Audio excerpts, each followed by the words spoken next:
my name's Darlene Redemann. I worked at the Sparrows Point plant for 33 years. I retired in 2008 due to medical problems due to my back. Well, you stayed on your feet for 8 solid hours, and you got a sheet of steel flying past you at 2,500 feet per minute.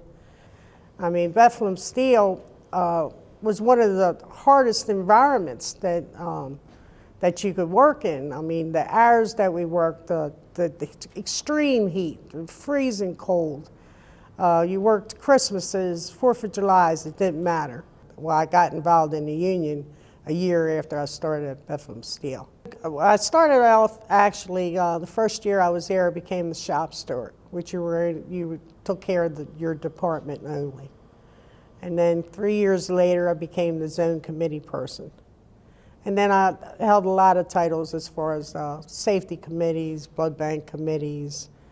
I went to a lot of the international conventions. At one of the conventions, that's when we started the Women of Steel.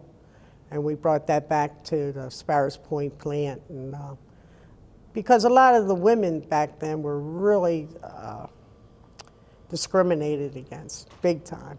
I mean, not as much as wage-wise as, you know, they say they had to pick up 75 pounds in order to remain on the mill.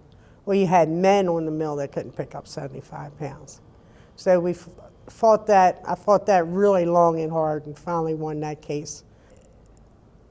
You had to worry about your pension, securing that when you left Bethlehem Steel that you were going to have a future. So you worked all the overtime you possibly could to secure that fact that that's the money you had to live with when you left. And we left and we lost all our money. And that's one thing I'll just never ever understand. How can you say, this is what I'm going to give you, and when I leave, you don't give it to me? You know, so it's sad. It's just really sad, especially losing health care. I mean, like my husband worked there 37 years. I worked there 33 years. We don't have any health care. Come on.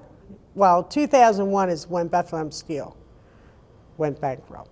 So that was just the saddest day. I mean, we had people, you know, I hate to say this, we had people committing suicide. That's how bad things got for a lot of people. You know, right here on Dundalk Avenue, we have a big memorial with all the names of the people that were killed at the point. And I was there for 4 of them.